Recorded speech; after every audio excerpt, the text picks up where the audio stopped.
Trying to get out the door, and he jumped in there.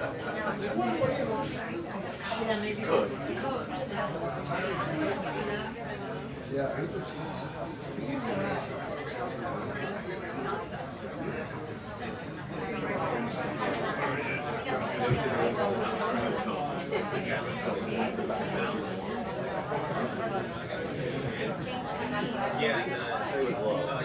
I think it started.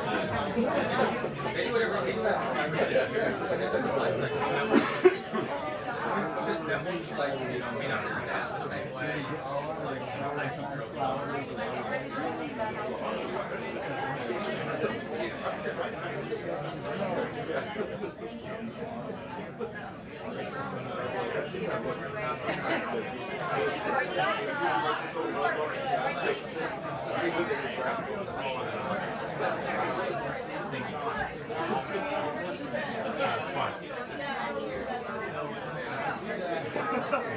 How are you?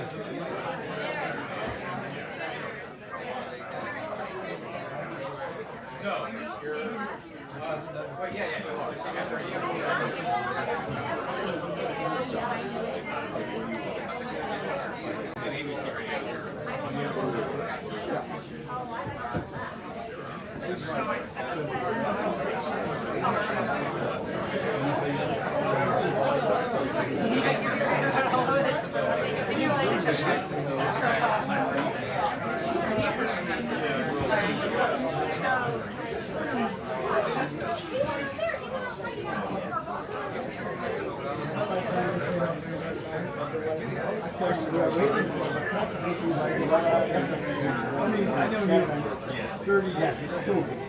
You sent him outside.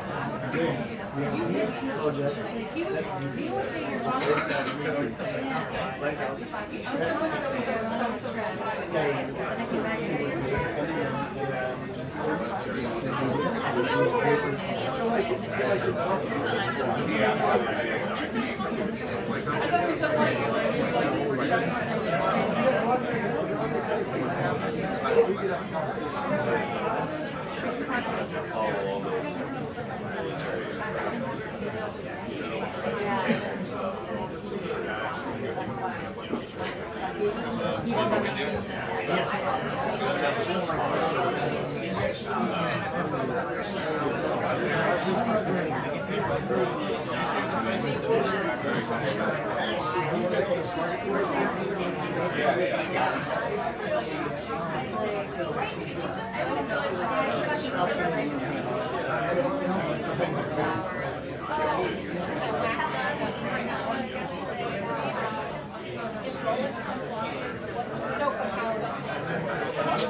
This ain't the first rodeo.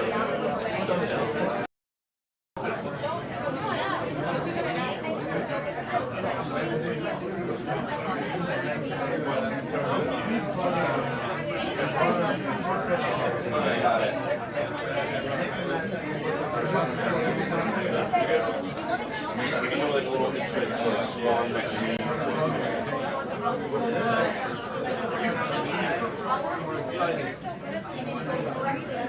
This ain't the first rodeo.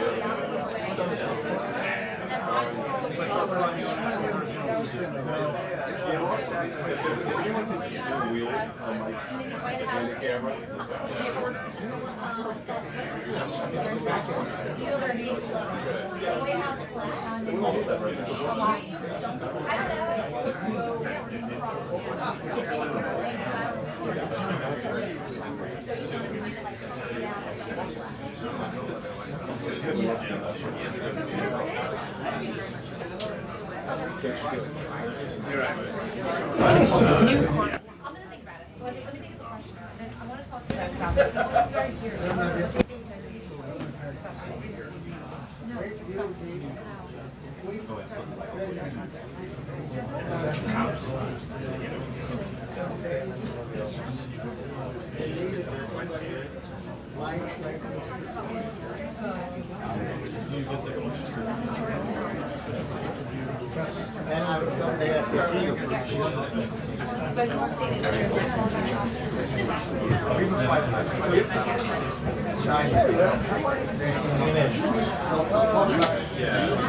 Come on, Frank, let's get it together. This guy,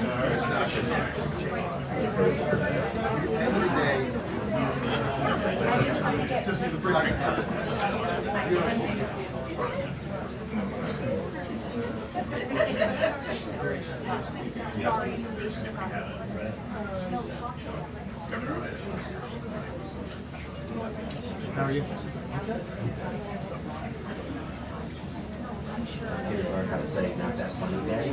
oh really? Yeah, which he rolls out every time I make a joke. That's the beginning. The dead thing.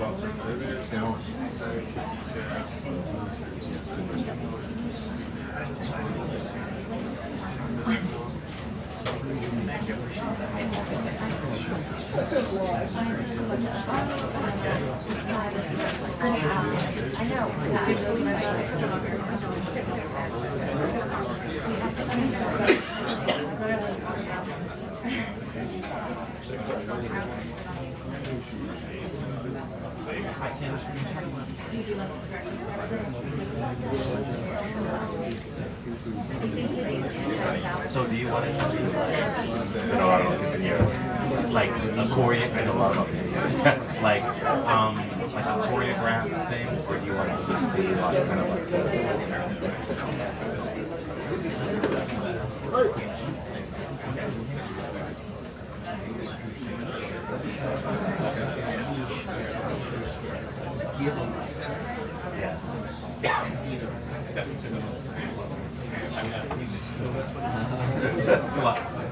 we did that at our wedding actually. My buddy Gerardo. Yeah, my buddy Gerardo. We were gonna have to go to local, but in the end, my buddy Gerardo was called the party. So everybody's in here. But the other microphone is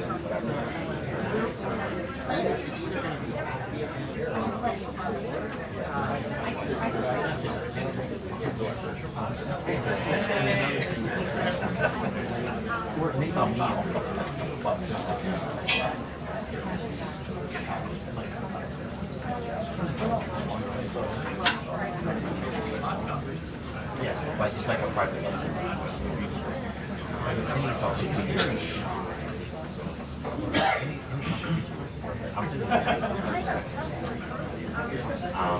the guy that where do you see Canadian outside my legacy. It's actually used to teach me for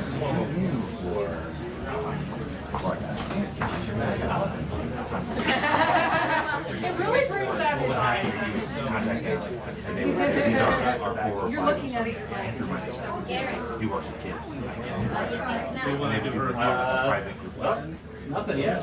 Where do you like kind of or however long you want. Kind of No big deal. because I'm guessing Neil feels like a structured class.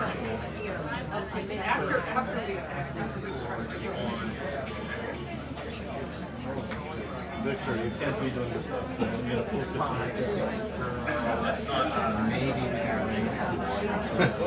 Yeah, sure. Gotta bring them more. You need to leave this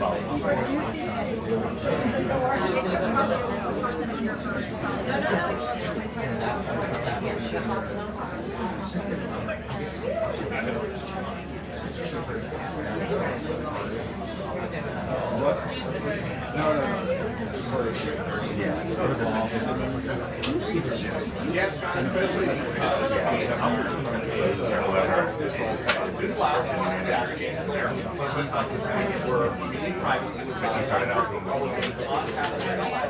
very good. She also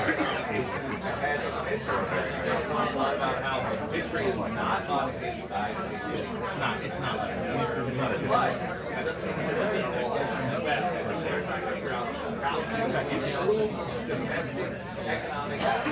while also the situation are monitoring the weight and controlling military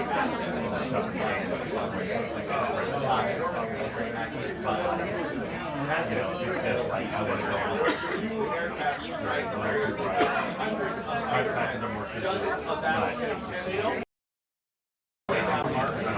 there's a lot of school and they're more and they have their high school and they're like really a lot like they're good there, so they have like they have like a student performance because like I think the founder of the school started out somewhere so they have like a studio program. Some of those kids go into like senior team and pros and all that stuff. And like, you know, they're going to be from like 15 to 80. I'll send you David. Yeah, they have like a studio performance because like I think the founder of the school started out somewhere. So they have like a studio program. Some of those kids go into like senior team and pros and all that stuff. And like, you know, they're going to be from like 15 to 80. So I'll send you David.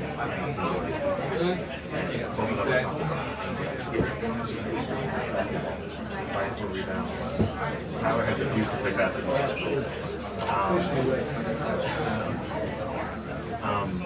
I thought I jammed a finger, but I severed it. You heard right, Steve. It's a pinky. At least, like, I get no sympathy for this. It's like, oh, your pinkies hurt. And physical therapy is almost immediate. I thought I jammed it, tried to walk it off, and started to get increasingly nervous. And I was like, oh, I should get a doctor.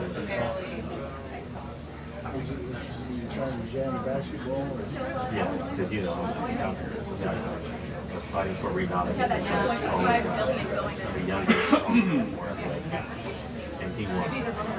And I looked at him. It was, you know, a free play. He wasn't anything intentional. I will see him tonight. With Obama.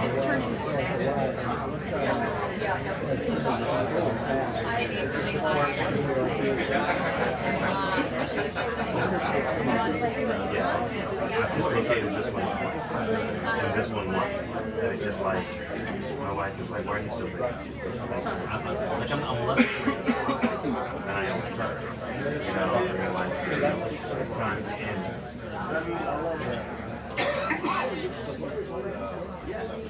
It's already a technical box, but it's also, you're going to get an orthopedic injury.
Oh, I'm sorry I didn't get up.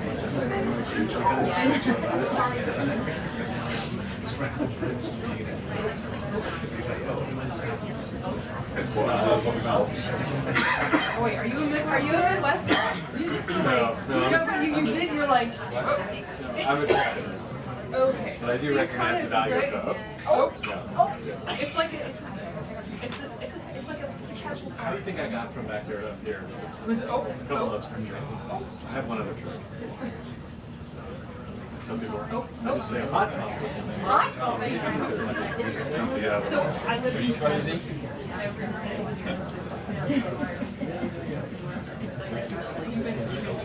okay, you know, when everybody's on top. Oh, yeah. That's just the way it is. Say, there's no weekend over there. There's no.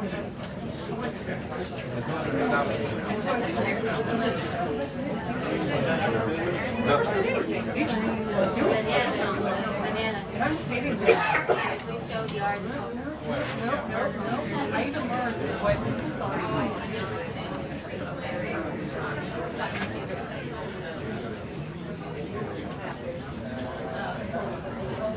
I feel like they could. I should have like Cultural gift. I was like,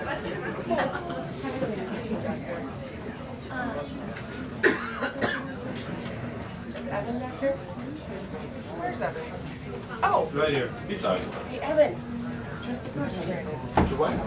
Can you look at this? We have an ombre suit. It's like, so, when I go to you're good. When I go to change my temperature, oh, is it It's on the left. No, I you see me, I was like, I think the same exact thing. It's at the 51. yep. Well, it's funny because it's been so long since we had that. Because I was sitting there going, there's something stupid in this. It's not broken. It's something new. But I was like, I need to get I didn't figure it out really. It's way too frustrating. because I was like,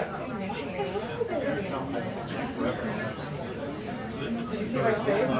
As soon as you said it, if it is wrong, then you can't change it. I don't think I said it like that. Yeah. Because I just feel like it was just happened. I walked over. He started to say something about it. Okay, well, that was really goes there. The camera.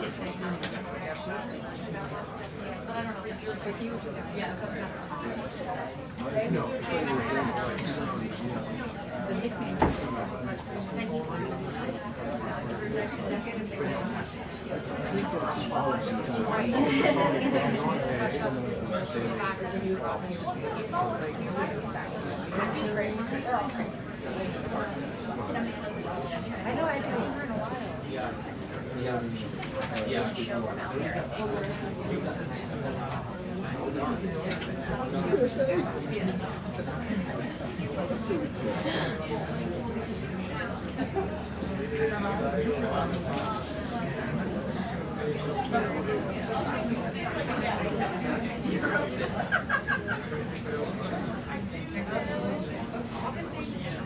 Oh, it's great.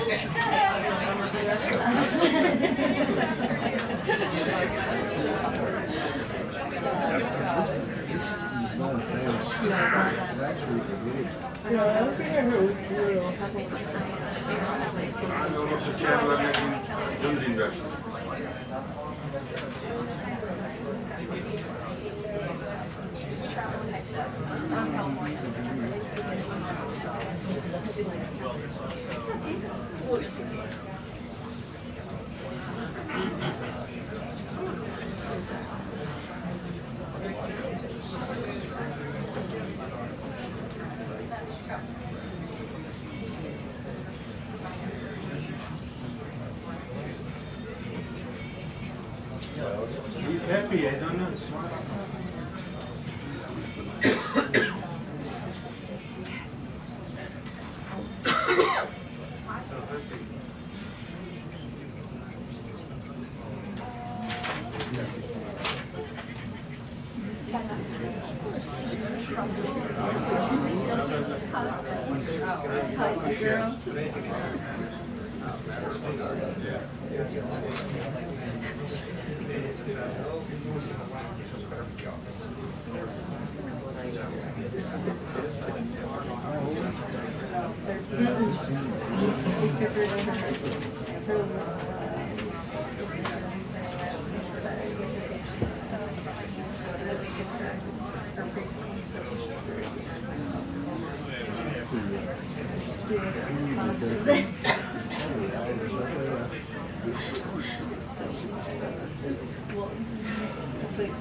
What the other one after? Yeah. Are they actually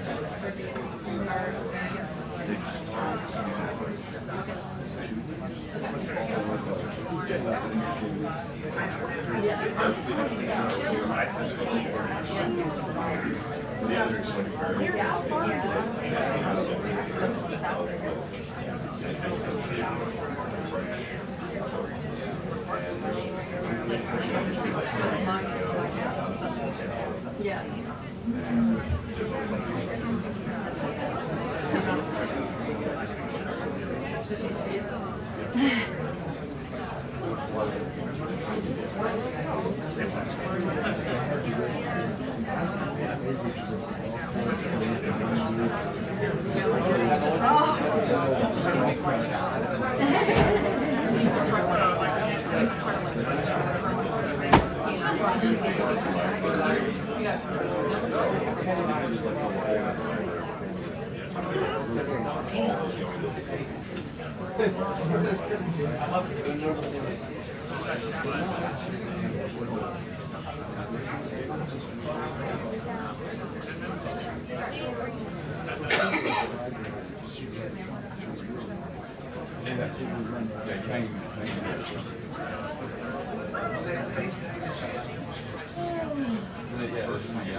That's like a lynch. Yeah,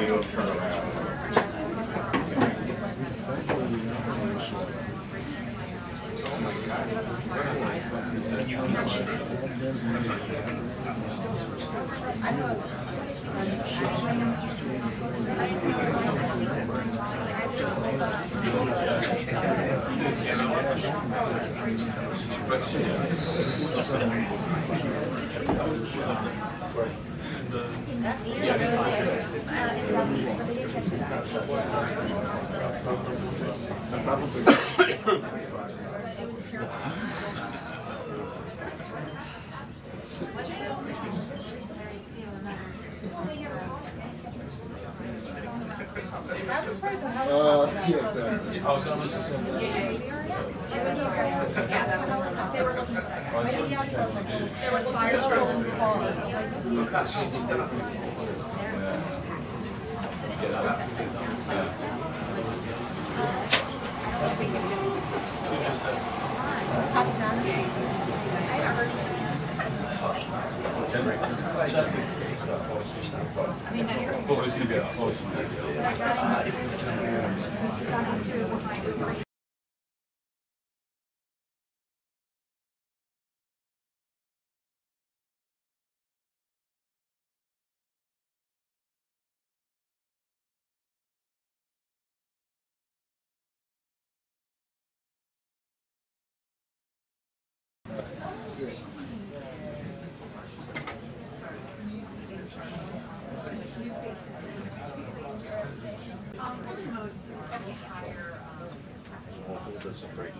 That's where I want. You're part of the tech.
I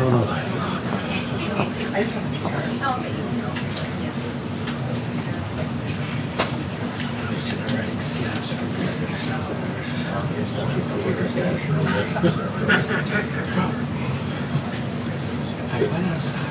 What does that mean? That's a snack. The lure.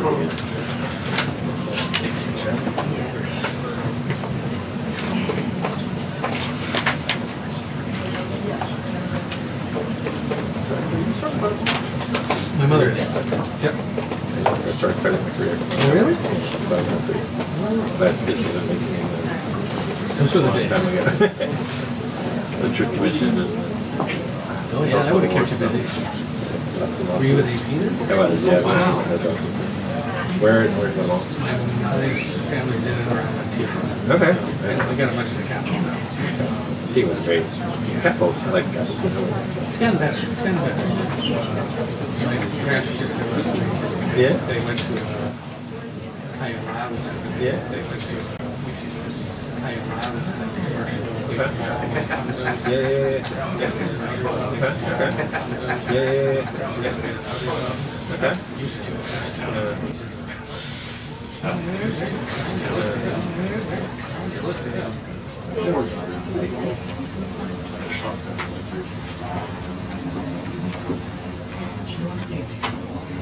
About that.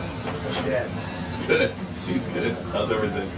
Everything's like stuff like that. It's sitting and be like, we're in the car, we're trying to drop off, looking for mass graves. Maybe we'll just drive. Okay, don't crash me. I mean, I like made the story. We're watching films. I in the back of the issue. I was last there for that election when Rio Salon like tried to run and he had that they raised he was like a mob. Might have been 6. Yeah, but it's been a long time. I used to go back like that. I went back to school. There last April. Because my mother's yeah, of course. My kids just it's fun to see. But now that they're to college. Oh yeah. Fair enough. You call spot numbers 4 times. Well, I only did I should have been doing like middle school, something like that with girlfriend and wife years ago.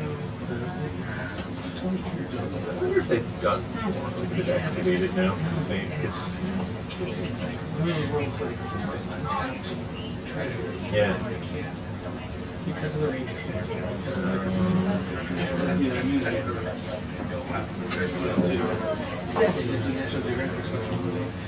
Geomap could be there. See those? We'll dig it up and figure out what it is. I know. Good.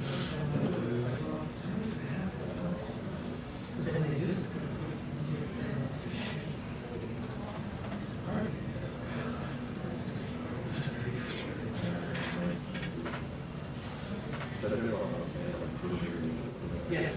I guess Security. yeah. You'd have to call something like that. Yes. You never know.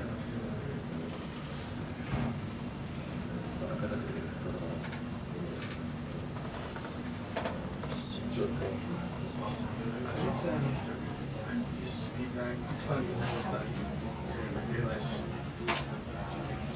people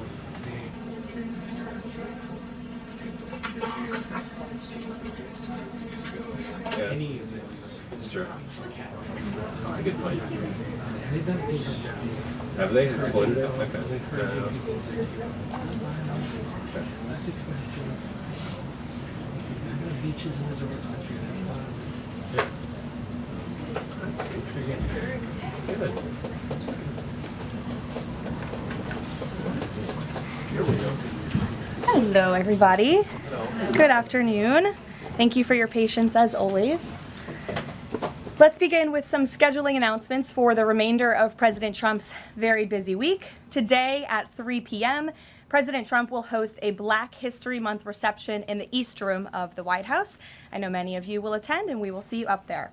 Tomorrow, President Trump will host a Board of Peace meeting at the Donald J. Trump Institute of Peace, where he will announce that member states have pledged more than $5 billion towards the Gaza humanitarian and reconstruction efforts, and have also committed thousands of personnel to the International Stabilization Force and local police to maintain security and peace for Gazans. Tomorrow afternoon, the president will travel to the great state of Georgia, where he will visit 2 local businesses and give a speech on his efforts to make life affordable for working people. On Friday, President Trump will host a working breakfast with governors in the East Room here at the White House. And on Saturday night, President Trump and the First Lady will host the annual Governor's Dinner. Next, I'd like to provide an update on the economy. We're seeing promising signs every day that 2026 is going to be a record successful year for the American people, just as President Trump promised them. The January jobs report shattered expectations, highlighting how the president's pro-growth economic agenda is fueling American prosperity. The economy added 172,000 new private sector jobs to kick off the year. That's more than 2.5 times economists' predictions. The labor force participation rate went up while the unemployment rate fell. The prime age labor force participation rate is now at its highest since 2001. Most importantly, 100% of all job creation under President Trump continues to be in the private sector. This is truly remarkable. That's 615,000 private sector jobs that have been added in President Trump's second term thus far. These are real working people. These are real American families who will be living out their American dream. Meanwhile, federal government employment has shrunk to its lowest level since 1966, saving taxpayers $29 billion annually. And all of the net job growth under President Trump has gone to native-born Americans, ending the disgraceful pattern under Joe Biden of job gains going to non-citizens and illegal aliens. Additionally, on inflation, the new CPI report is even more proof of the progress made by President Trump. Despite all of the doom casting from the so-called experts, the president has managed to utilize powerful tariffs to secure trillions of dollars in investments into our country and rebalance our trade deals while simultaneously cooling inflation. Year-over-year inflation fell to 2.4% in January, beating expectations again and marking the lowest level since May. Core inflation, the best measure of inflation, dropped to its lowest level in nearly 5 years.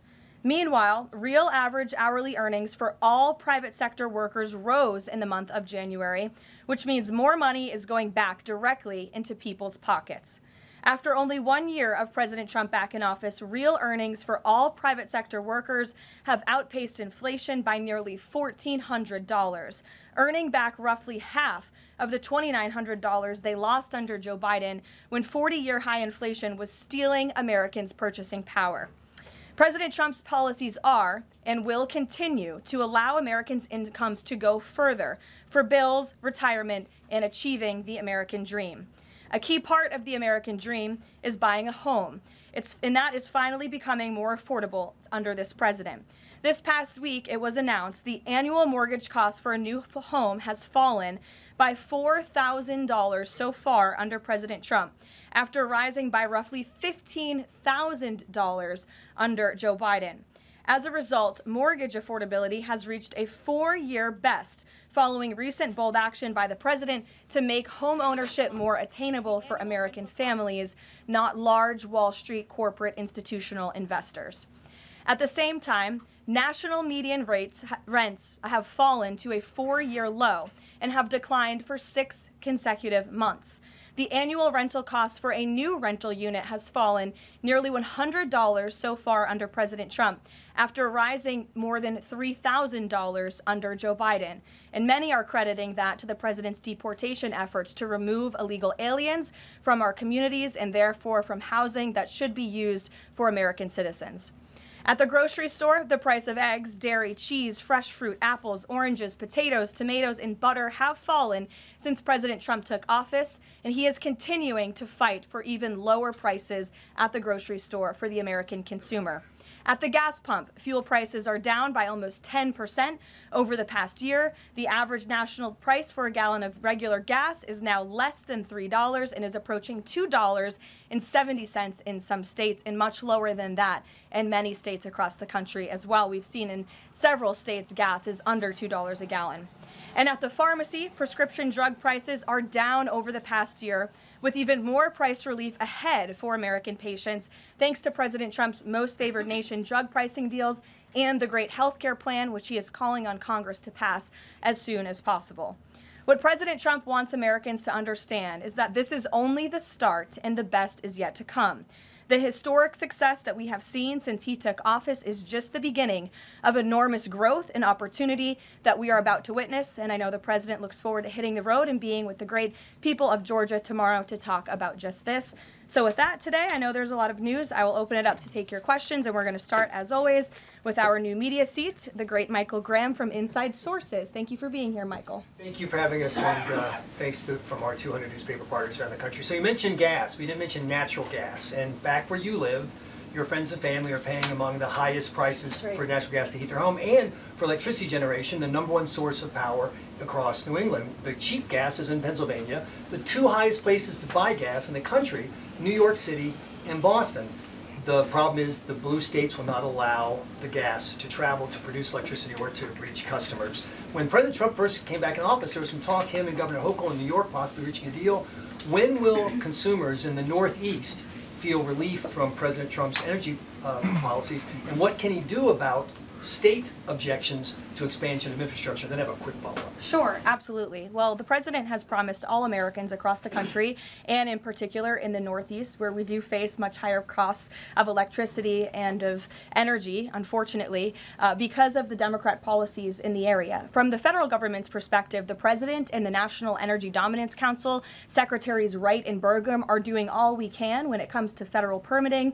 The drill baby drill agenda is obviously underway. The president has made a huge push for more fossil fuels in this country. You look at what he did last week with respect to coal. Coal truly keeps the lights on in this country. We learned that in the recent winter storms. However, there's only so much that can be done at the federal level. That's why the president has called on blue state governors to participate in this energy dominance agenda, including governors in New England and the Northeast, by contacting Governor Hochul directly to get this Constitution pipeline underway. This is not only going to bring down the cost of energy in the Northeast, it's also going to support job growth and energy affordability and more opportunity for workers in the Northeast. And I just have a quick statistic here on energy that I found fascinating, and it's obviously true because I'm saying it up here. Red states with Republican legislatures currently enjoy lower average retail electricity prices than blue states with Democrat legislatures. And that's exactly why the president is calling on all blue state governors across New England and the Northeast to get on board. Let's bring prices down for all Americans, whether they live in a red or a blue state. So right down the street from your alma mater, San Antonio College, you talk about building an ICE facility that's causing a lot of political agita in New Hampshire, and for the Republican governor, Kelly Ayotte. Seems to be some miscommunications argued on both sides. Even Republican supporters of Trump who live in the town say, we're not sure we want this. What's your message to the folks in New Hampshire about this proposed ICE facility? The message is that illegal immigration, while the border is secure, is still a problem across our entire homeland. And the previous administration allowed nearly 20 million illegal aliens from countries all over the world into our country. And the president and Secretary Noem have done a phenomenal job at deporting. Nearly 3 million illegals have left the country either through deportation or self-deportation over the past year. But obviously there are a lot more illegal alien criminals left in our homeland. That includes in New England. There are many within our communities in New Hampshire, in Maine, and definitely in Massachusetts and in the Boston suburbs that need to be arrested, detained, and deported back to their home countries. And so the president and Secretary Noem, and I know ICE, are engaged with local governors across the whole country, including in New Hampshire, to open more detention facilities. This is an unfortunate consequence of the previous administration's border invasion that the president has thankfully put a stop to, but of course we still need to grapple with the illegal alien criminals who are here, and that requires more detention space. Thank you, Michael. Garrett. On Iran, I'm not asking you for like military secrets here, but can you share? Know I would be so unwise. Unless you want to give them. Can you share a little bit about the president's thinking on whether or not to strike Iran, who he's talking to, what information he's consuming, and why a strike might be necessary on a nuclear program he says was obliterated by the last U.S. strike? Well, there's many reasons and arguments that one could make for a strike against Iran. The president had a very successful operation as commander-in-chief with Operation Midnight Hammer, as you know, as you just said, totally obliterated Iran's nuclear facilities. The president has always been very clear, though, with respect to Iran or any country around the world, diplomacy is always his first option, and Iran would be very wise to make a deal with President Trump and with this administration. He's talking to many people, of course, his national security team, first and foremost, and you know who the members of that team are. And this is something, obviously, the president takes seriously. He's always thinking about what's in the best interest of the United States of America, of our military, of the American people, and that's how he makes decisions with respect to military action of any kind. And on the flip side of that, he's got the State of the Union speech next week. If he is going to take military action, does the administration believe it's important to sort of convince the American people, sell the American people? Will we hear something about that in the State of the Union to make the case for why something like that might be necessary to risk American lives? Look, again, I'm not going to engage in a hypothetical. Good try, Garrett, but you can't catch me there. I will say, with respect to the State of the Union, you'll be hearing more about what is to come from the president's speech very soon at the appropriate time. It is going to be a very good and powerful speech, so everyone should tune in. Ed. Karoline, thank you. I got two questions for Sure. you. About Independence Hall in Philadelphia, the administration's decided to appeal a judge's ruling that in essence was trying to put the slavery displays back, arguing that the federal government believed it had the power to disassemble and disassemble historical truths when it has some domain over historical facts. The judge said it does not.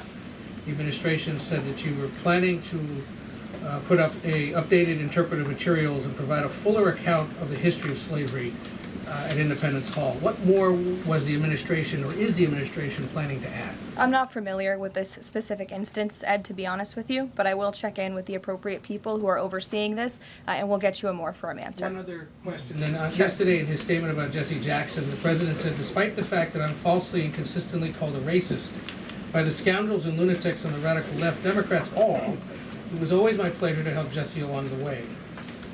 Where or when does the president believe he's been falsely called racist? You're kidding, right? No. I will pull you plethora of examples. I'm going to get my team in that room to start going through the internet of radical Democrats throughout the years, Ed, who have accused this president falsely of being a racist. And I'm sure there's many people in this room and on network television across the country who have accused him of the same. In fact, I know that because I've seen it with my own eyes. And the president very much looks forward to having an event later this afternoon at 3 p.m. to celebrate Black History Month and to talk about how his policies are advancing opportunity and prosperity for all Americans through record tax cuts, through the Trump accounts that all Americans can access regardless of race. These are a great thing for the next generation of Americans. The president has also awarded hundreds of millions of dollars in additional funding to strengthen educational outcomes at historically Black colleges and universities across the country. Again, the president is protecting the hard-earned benefits of the 2.4 million Black veterans who honorably served in our nation's armed forces by reducing the backlog of veterans waiting for their VA benefits and for their home loans through the Department of Veterans Affairs. So there is a lot this president has done for all Americans regardless of race, and he has absolutely been falsely called and smeared as a racist, and I'm happy to provide you those receipts, and we gladly will right after this briefing. Jennifer, go ahead. You mentioned the $5 billion in pledges for the Board of Peace. Will we be able to get a breakdown of which countries are providing each of those pledges? Yes. And which countries are providing troops? Sure. We're happy to provide that breakdown, and I'm also happy to provide the list of countries that will be attending tomorrow. I know it's more than 20 countries. I know there's a lot of interest in that. I'll spare myself reading you the list of 20 countries from the podium, but we will provide it, and the president will be opening the meeting tomorrow with remarks, and will sort of formally be chairing the meeting at the beginning before he departs for Georgia tomorrow. And then on the sewage spill, the sewage pipe that broke on the Potomac, can you give us an update on the federal government's response? And officials have told CBS that some of that aging infrastructure is a concern, that this particular pipe wasn't even of the most urgent concern. Do you know if the government is looking into which other pipes could be at risk of collapsing? Well, the next step in this process is for any of the 3 local jurisdictions involved, whether that's the Commonwealth of Virginia, the state of Maryland and Governor Moore, or the District of Columbia, to step forward and to ask the federal government for help and to ask for the Stafford Act to be implemented here so that the federal government can go and take control of this local infrastructure that has been abandoned and neglected by Governor Moore in Maryland for far too long. In fact, it's no secret that Maryland's water and infrastructure have been in dire need of repair. Their infrastructure has received a nearly failing grade in the 2025 report card from the American Society of Civil Engineers. This is the same grade they've received 5 years earlier. There has been no improvement under the leadership of Governor Moore. He's clearly shown he's incapable of fixing this problem, which is why President Trump and the federal government are standing by to step in. And for all of the environmentalists in the room and across the District of Columbia, let's all hope and pray that this governor does the right thing and ask President Trump to get involved, because it will be an ecological and environmental disaster if the federal government does not step in to help. But of course, we need the state and local jurisdictions to make that formal request. That's part of the legal process to move forward. Peter. So you said that any of the 3 Democrats just need to ask. A few minutes ago, Maryland's Governor Wes Moore asked. He said, if the president wants me to ask nicely, our response is this: please, Mr. President, do your job.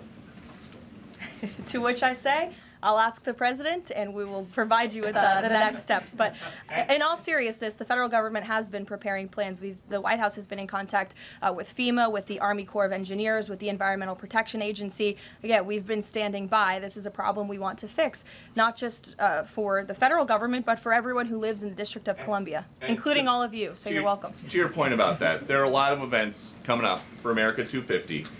The president wants people from all over to come to the nation's capital. Is he worried that by the summer, the Potomac River will still smell like poop? He is worried about that, which is why the federal government wants to fix it, and we hope that the local authorities will cooperate with us in doing so. Steve. So what will the $5 billion be used for in Board of Peace, and will that be sort of a down payment for much more money? You'll be hearing more about that tomorrow at the meeting. If you recall, at the first meeting when we were in Davos, Jared Kushner did provide a very detailed PowerPoint presentation for the vision of Gaza, the reconstruction and the humanitarian efforts, of course, providing local security on the ground. That will be part of the discussion tomorrow, is how can we maintain security? First, you must achieve security to get to prosperity, which is sort of the second part of this plan. So you'll be hearing more about that tomorrow, but I would just point out, $5 billion worth of investment. We're talking about reconstructing Gaza. I remember when those words came from the president's lips in the East Room many months ago, and all of you in the press were bewildered at how the president could have such an ambitious goal of rebuilding Gaza, which is obviously a place that has been just turmoiled by violence and chaos for many, many years. But we are well underway in doing that, and it's a historic accomplishment for this president. Secondly, is the president seeing enough progress in the Iran talks to let negotiations go a little further? I mean, where do things stand after yesterday's talk? And just one more on the shutdown. We're now in this partial shutdown over DHS funding. Has the president personally spoken to the Democratic leaders in Congress? Can we expect to see them at the White House to try to make a deal on this? Not to my knowledge. He hasn't had any direct conversation or correspondence with Democrat lawmakers recently. It doesn't mean he's not willing to. I'm just not aware of any conversations that have taken place. I do know the White House and the president's representatives have been in direct conversations with both Democrats and Republicans, but of course, Democrats are the reason that the Department of Homeland Security is currently shut down. They have chosen to act against the American people for political reasons, and now we have FEMA workers, the men and women of the United States Coast Guard, men and women of TSA who keep our airports moving, who will be working without paychecks for no good reason other than the Democrats wanting to pick a fight with Donald Trump. And the president thinks that is irresponsible illegal and despicable. He wants the government to be open. We've been engaged in good faith negotiations with the Democrats. Last night they sent over a counter proposal that frankly was very unserious, and we hope they get serious very soon because Americans are going to be impacted by this. Sure. Thanks, Karoline. President Trump has talked about a forthcoming executive order on voter ID. Is there more details you can provide about for that? And can you talk about any steps that you're taking to overcome court challenges that you've kind of faced in this area before on voting? Well, as the president said in that Truth Social post, he's discussing and exploring legal options for a potential executive order with respect to voter ID, but this is something he's made very clear he wants Congress to get done. The Save America Act is a common sense piece of legislation that has now passed the House of Representatives to ensure that voter ID is a requirement in the United States of America.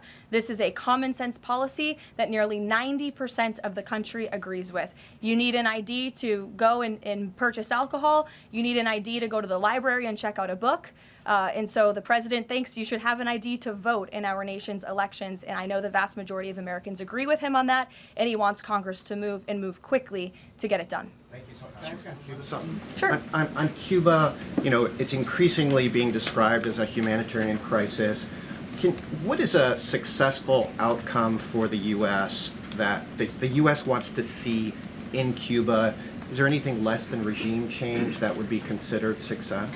I think, as Secretary Rubio has articulated and the president himself, we obviously want to see flourishing and prosperous democracies all over the world, especially in our own hemisphere. I'm not dictating any actions the United States may take to get there, but of course that's in the United States' best interest to have Cuba be a truly free and prosperous democracy. Unfortunately, right now, that is not the case. They are a regime that is falling. Their country is collapsing, and that's why we believe it's in their best interest to make very dramatic changes very soon, and we'll see what they decide to do. Sure. Thank you so much. Following up on Gaza, this $5 billion, who exactly will be in charge of managing this money? Would that be the president himself making the final decisions on how these funds are spent? It will be the Board of Peace, which the president is, of course, the chairman of, but all of the member parties, I believe, will have votes on the funding. And then, of course, there is that technocratic layer underneath the official Board of Peace with the member countries that will be making decisions as well. So if you just go back and look at the first event that we had where we sort of unveiled the structure of the Board of Peace, that structure remains in place, and they'll be overseeing the funds that will be announced tomorrow for their reconstruction and humanitarian efforts. Sure. Another question on that Board of Peace announcement. You mentioned there will be the announcement of who comprises that International Stability Force. How soon will that force be deployed? And have all of the regional partners, all of the regional countries signed off on the makeup of that force? I don't have a timeline for you today, but again, I'm sure you'll hear more about this tomorrow. So you'll join us at the event. Deanna. Thanks, Caroline. Two questions. Sure. First, the president has talked a lot about housing affordability, and several countries that are facing housing shortages, including Canada, for example, have imposed a ban on non-citizens, like foreigners, from buying their houses. Do you know if that's a strategy that the president would be willing to deploy? Well, first of all, the president is obviously committed to deporting illegal aliens from our country and those who are not lawfully present in the United States, which he has done at a record pace, which has led to the falling of rents, as I pointed out in my opening remarks.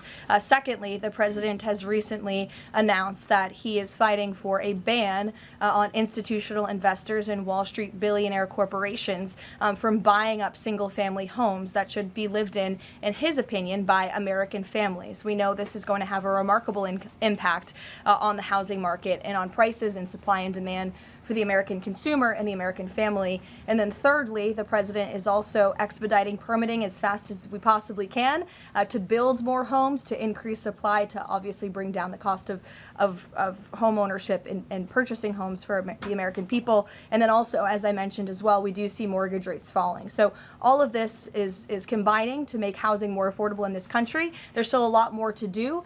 The president is still digging his way out of the mess that was created by Joe Biden's administration in jacking up mortgage rates and jacking up housing costs, but we do see very positive trends in this direction, and the president wants the United States to be a nation of owners, not renters. He wants families to live in homes, not institutions and big corporations. Michael. Ukraine, Caroline. Secondly, on Ukraine, yesterday Zelensky said in an interview that he says that it's not fair that the president is saying that Ukraine has to make concessions. He's saying this publicly and not Russia. Has the president seen these comments? And when the president says that Ukraine has to make concessions, is he referring to giving up Donbass? I think the president would respond to that by saying he does not think it's fair that thousands of Ukrainians are losing their lives, and Russians too, in this deadly war. And that's why the president and his team have committed a tremendous amount of time and energy in bringing this war that is very far away from the United States of America, but nevertheless, this is a president of peace. And so he's committed a tremendous amount of time and energy to bringing this war to an end. Just yesterday, there was another round of trilateral talks between the U.S., Russia, and Ukraine. There was meaningful progress made in both parties. Both sides agreed to update their respective leaders and to continue to work towards a peace deal together. So there will be another round of talks in the future, but I think the president views this entire situation as very unfair, not just for Russians and Ukrainians who have lost their lives, but also for the American people and the American taxpayer who were footing the bill for this war effort before President Trump put a stop to it. And I would just remind everyone around the world that the United States is still selling weapons to NATO that are then being sent to Ukraine in their defense of their freedom in their borders. Michael. Russia is reportedly joining Iran for joint naval exercises in the Gulf of Oman this week. Has the president issued any kind of warning to Russia or even China not to involve itself if the U.S. decides to strike Iran? Not to my knowledge, no, or not that I would dictate from this podium. I wouldn't reveal the president's private conversations with world leaders. With respect to that, again, when it comes to Iran, the president has a decision to make, and he will do that, and I'm not going to broadcast what that decision may be ahead of him.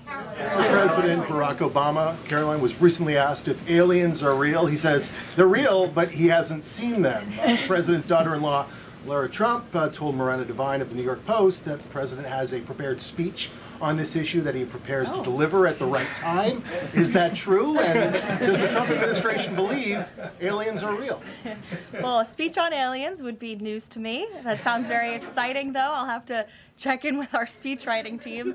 And that would be of great interest to me personally, and I'm sure all of you in this room, and apparently former President Obama, too. So we'll keep you posted on that. Tyler. The White House has touted an unprecedented amount of cooperation with counties in Minneapolis after the negotiations with Tom Homan. Are those written or verbal deals with the sheriff? How many have agreed to cooperate on immigration enforcement who previously refused to do so?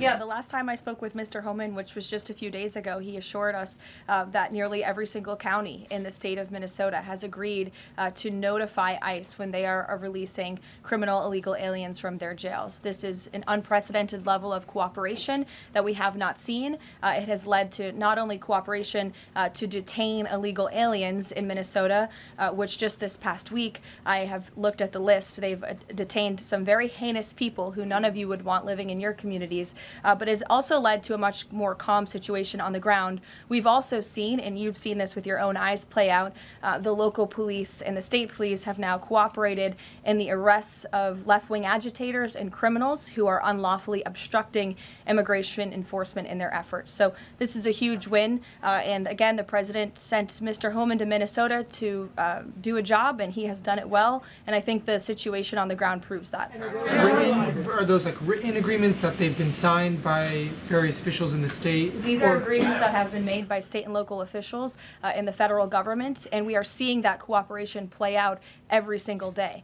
These counties are notifying ICE when they are releasing criminal illegals from their jail, and we do know that they are arresting left-wing agitators who are unlawfully impeding law enforcement. There's video to show that. Show it yourself. You can view it with your own eyes. John. Thank you, Caroline. You mentioned two things: DHS closed and the SAVE Act IDs.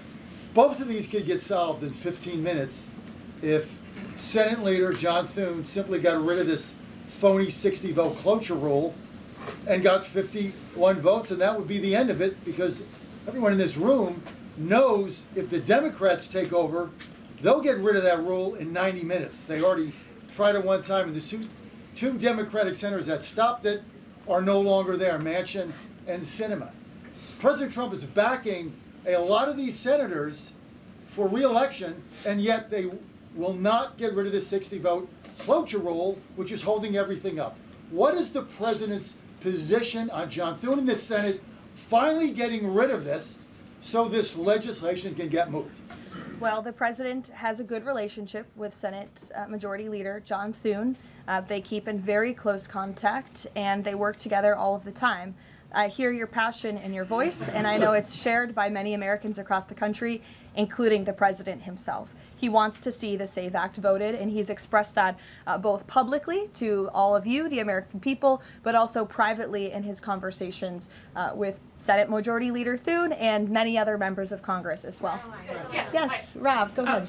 Good to see you. So J.B. Pritzker just recently signed the bill. The law went into effect in January, and it's supposedly going to allocate about $2.5 billion to illegals to go to college and financial aid in the state of Illinois. What is the White House's reaction to this? Illinois is already, by 2027, they're supposed to have a $3 billion deficit.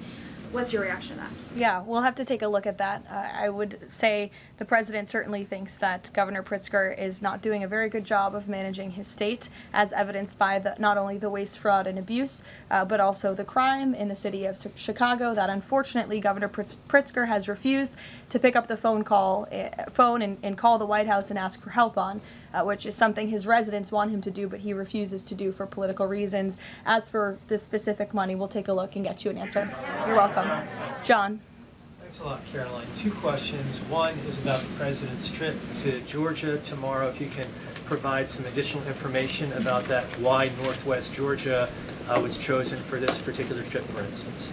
Sure. Well, Georgia is obviously a very important state to the president and to the Republican Party, and the president loves the people of Georgia. He'll be touring, like I said, a steel facility, and then he'll also be stopping by another local business, and he will be giving remarks on affordability, on the economy, on all of the great economic news that I just shared with you earlier. He'll be meeting and greeting with everyday Americans, and that's what the president loves to do, to get out across the country, and he's spoken about his intention to go across the country a lot more, and obviously tomorrow's trip is evidence of that.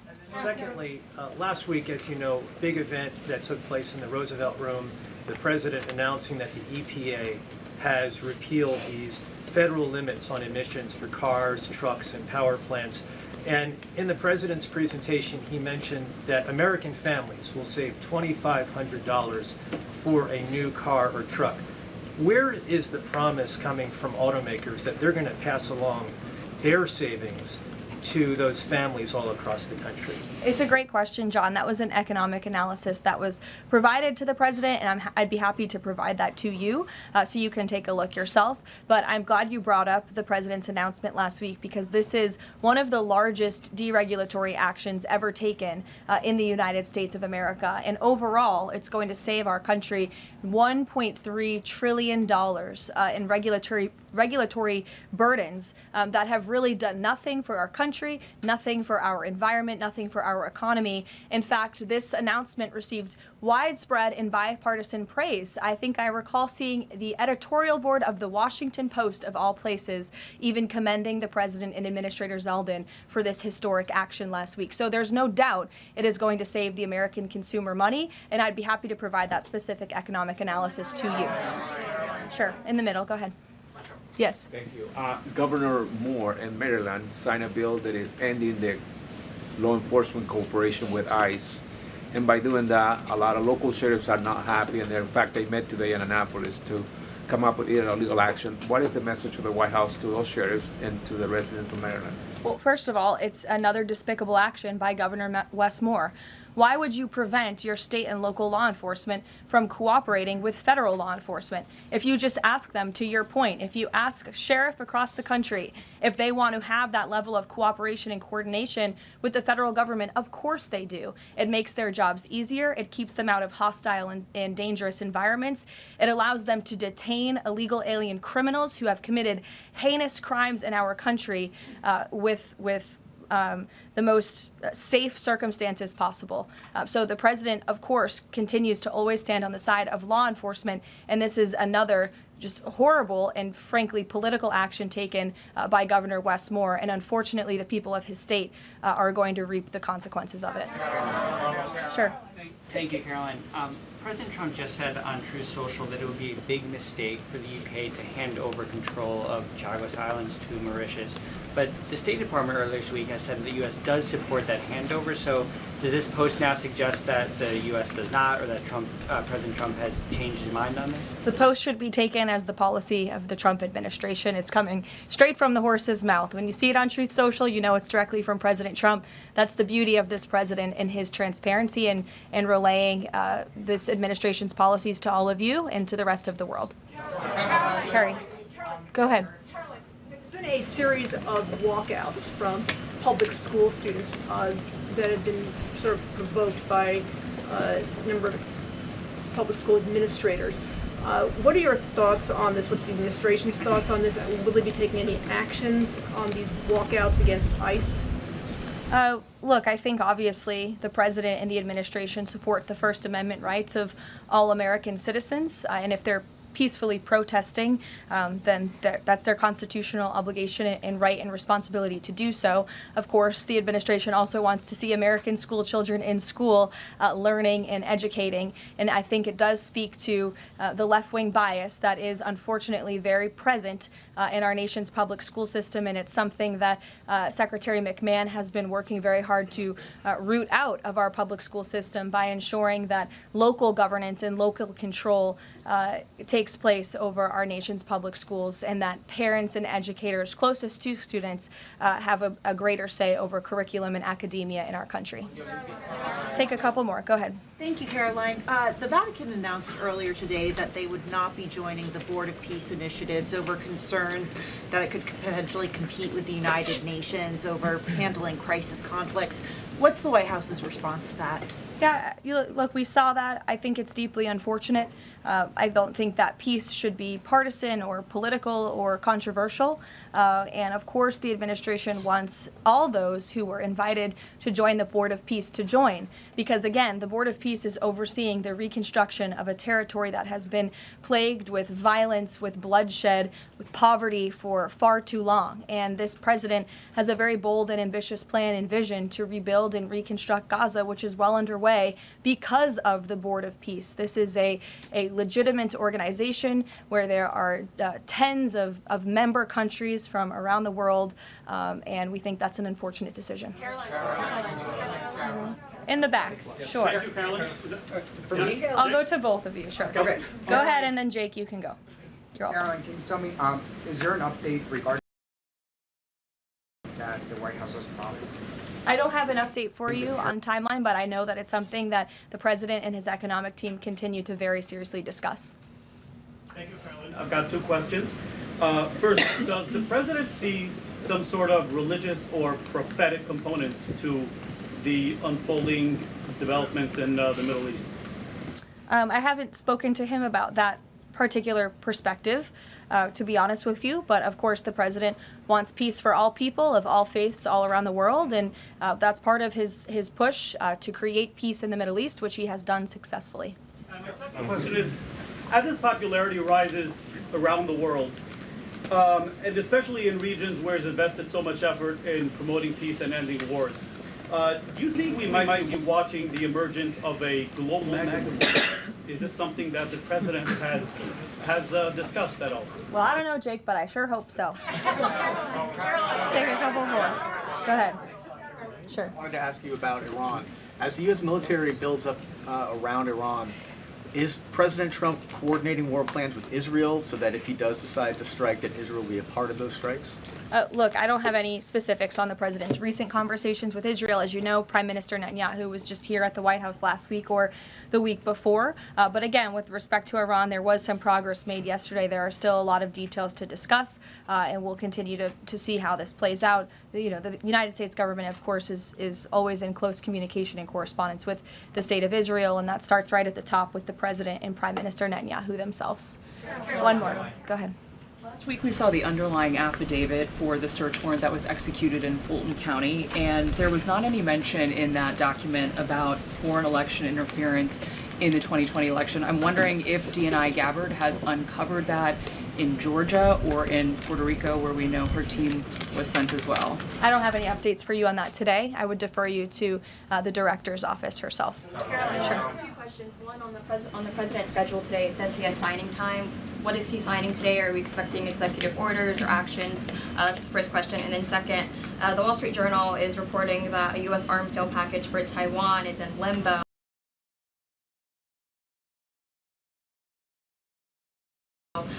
Can you just confirm this reporting / offer any additional comment? And how concerned is the administration that if an arms deal with Taiwan went through, that this could disrupt the China-U.S. Trade truce? Sure. Well, I haven't read the full Wall Street Journal report.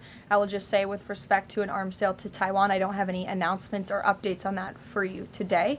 And to your first question about what the president will be signing, he will be signing an executive order, which you will all be hearing about later this afternoon, and you will see him in 1 hour at the Black History Month reception. We'll see you there. Thank you.